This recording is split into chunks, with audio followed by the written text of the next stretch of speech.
What's going on, everybody, and welcome to the Other Side of the Firewall podcast, where we talk about the latest and greatest in cybersecurity news, as well as we highlight those movers and shakers and glass ceiling breakers, those people of color who've made it to the other side of the proverbial firewall.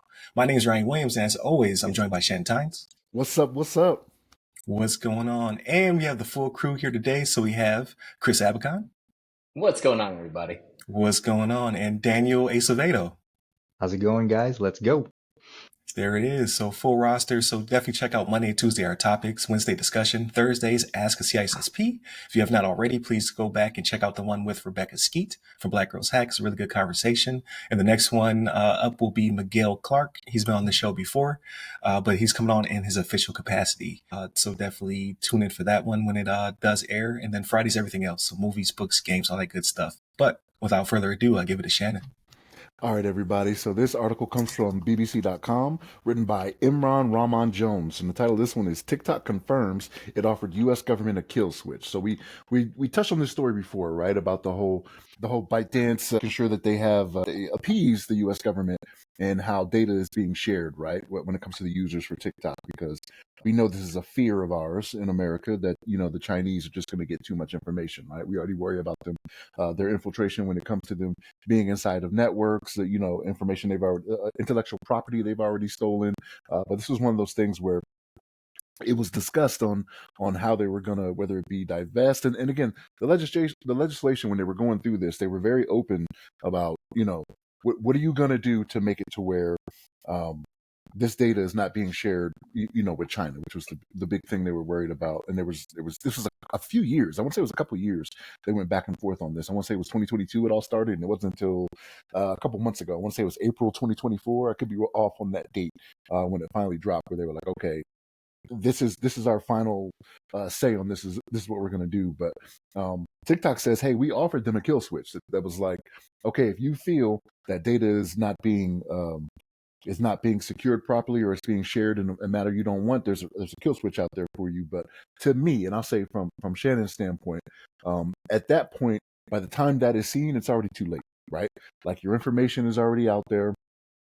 You've already defeated the purpose of what they were trying to avoid altogether, right? So what good does that really do you, even if they have a kill switch? You know what I'm saying? Like, the damage is done at that point. But yeah, the TikTok is pretty much what they're trying to get to in this article, is that the U.S. wasn't trying to play ball. Like, they were like, hey, we were trying to, in good faith, negotiate to be able to do what we need to do and stay a company that can operate in the U.S., but you guys weren't playing fair. But Chris, what's your thoughts on this? So first thoughts, really diving deep into the articles, TikTok themselves, as to kind of justify their operations in the U.S., they say that the U.S. data does not leave the country and is overseen by the company Oracle. So they're on the Oracle cloud, right? So they're an Oracle, I'm sure it's just their commercial cloud, not the gov cloud, obviously, but in a deal called Project Texas. He's kind of deep diving into Project Texas, right? They've delivered they have some pillars that they cover regarding Project Texas.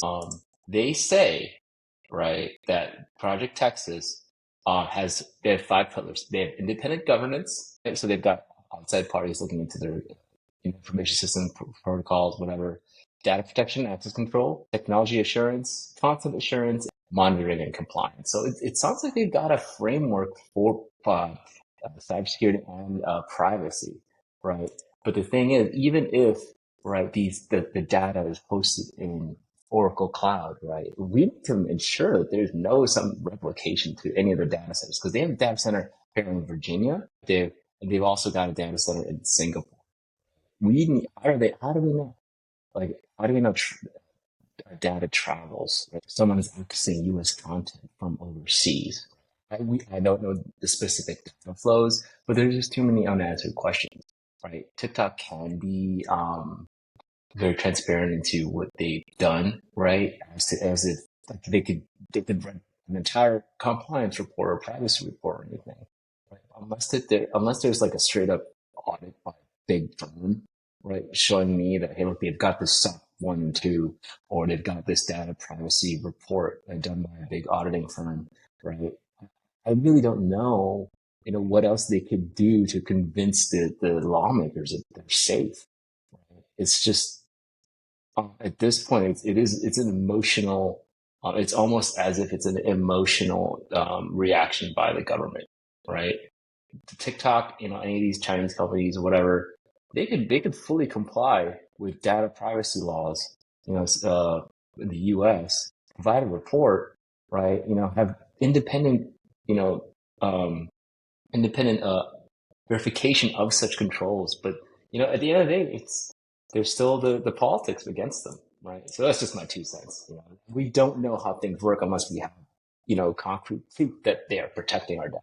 Whenever I read this article, and we've done a couple of TikTok ones already at this point, it's really hard for me not to go on like a social stance on this whole notion between the U.S. and China and how kind of the U.S. goes about doing deals and these kind of things that bring to the US money, right? Like I talked about, there's a good 60 Minutes article when we talked about this the last time that talks about the difference between ByteDance and TikTok in the US and the kind of data that's out there. It's kind of nice seeing the US kind of drop the hammer in a sense, kind of forcing China to pivot and make a move to either sell or get blocked. And when we talked about this last time, I don't know if it was Ryan or Shannon that talked about, the U.S. wouldn't make this move or have such a hard line in the sand if the intelligence community probably has information that isn't disclosed about this case, right? There's got to be more to it that we're not exposed to that's working in the background. I really wish the U.S. would have made such a hard stance a long time ago for these kind of negotiations and in these kind of stances, right? Not only TikTok, but allowing more nationals to come to the academic side of it, going back to their country and pulling out all the proprietary information that's discussed in the colleges, X, Y, and Z. There's a bunch of things like this that go on if you follow the seeds and follow the stories, right? So this is just one of maybe a potential factor for a nation state coming to the U.S. and using data that's being delivered through a platform and then using that data for whatever means back in their home state. Now, maybe nothing's getting traversed back to China. Maybe the whole thing is just data gathering and then just seeing the social patterns of what people are into. And then off of those analytics, they're coming up with larger plans. And that data wouldn't even need to go back to China. It could stay at Oracle. It could stay here in the US, but they would have a large pool of data on a lot of the US populace and being able to then see behind the curtains of everybody's day-to-day activities and what they like and come up with ways to manipulate that information one way or the other. Those are my 2 cents. What do you think, Ryan? So Ryan, real quick before I turn it over to you, man. So Daniel, to what you're talking about though. So, and I said this last time we talked about this. They're doing it under the guise of users' privacy, right? So if that was really what it was for, and it's not about worrying about China, their theft of intellectual property and all that, why is Meta not getting hit up like this? Why is X not getting hit up like this? Right? Like the ones that are American owned, and I can't speak to that 100%, right? I know they're probably not 100% American owned, but why is it not the same for them, right? Like that's what kind of gets me about this is they're doing it under the guise of something else. Yeah. I wish they would, and not to go on a complete social stance on this and go very far from the topic, but there's regulations for drugs, right? The effects of drugs on the mind and the body because there's a harm for themselves or people around them. And we have enough data now in 2024 that social media and how it affects people's attention spans, their personalities, and it's an addiction, right? But there isn't like hard stances and regulations for social media companies to push back to prevent these kind of things from happening. It's still an addiction one way or the other. And these things are also altering people's lives every day.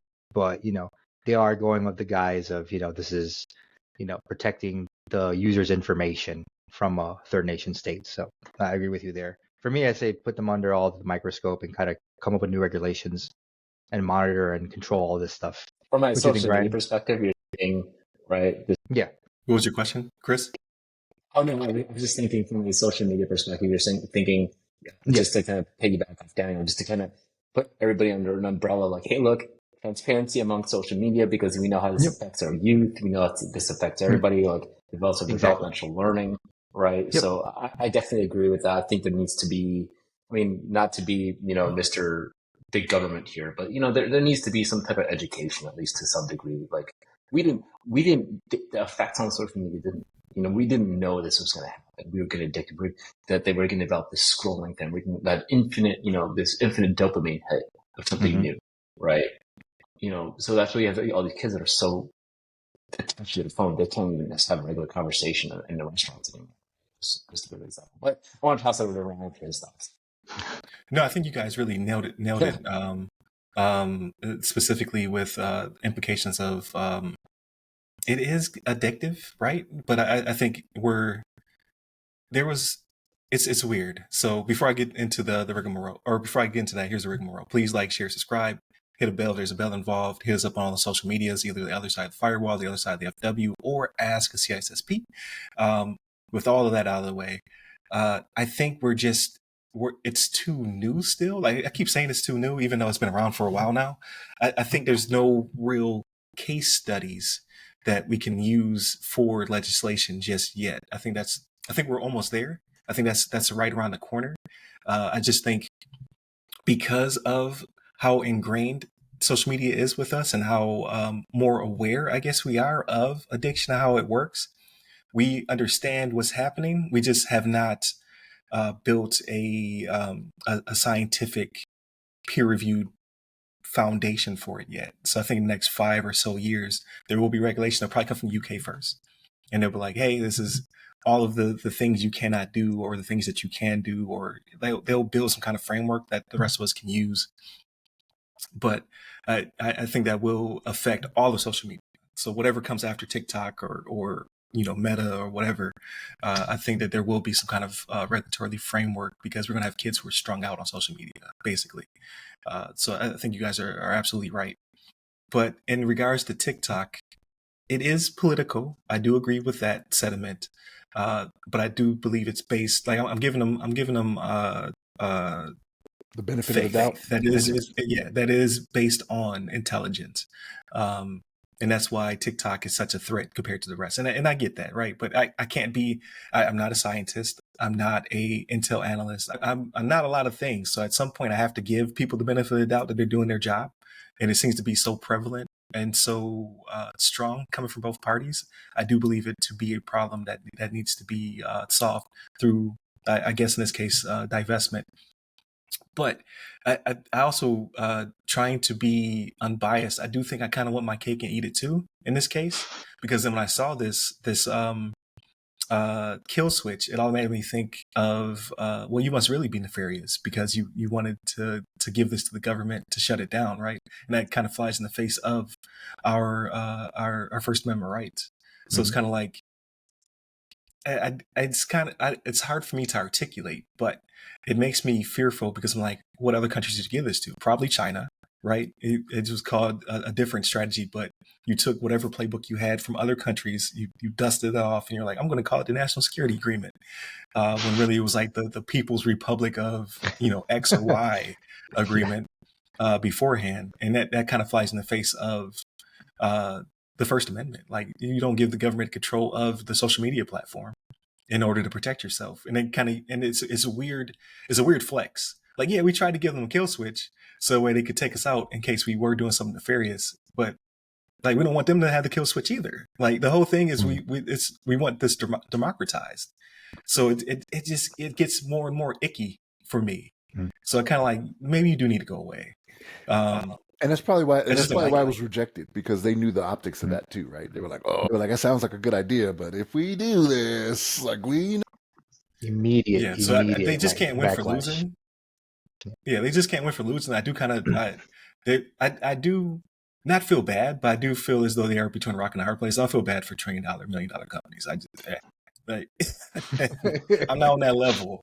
I don't have empathy in that regard. However, I do feel as though there's nothing they can do but divest, and they will. Like, because if they can't get the intel, they at least want the money. Either way, they want to feed the machine, right? And they wanted to come back to ByteDance, and then ByteDance gives it to whomever on the Chinese side. So it is what it is. Unfortunately, they will be going away in some regard, or being picked up by somebody else, which will probably be one of the other bigger companies. And consolidation is the devil So Meta will get bigger, or someone else will get bigger because of this, unfortunately. But at least they'll be under the long arm of Johnny Law in that regard, which don't know if I trust that either, but I trust it more than whatever the equivalent is in China. So it is what it is. But I don't want to belabor it. I think you guys did a great job on the topic. But hit us up at all the social medias that go by our name. Hit me up personally at RY Security Guy. That's RY Security Guy on pretty much everything.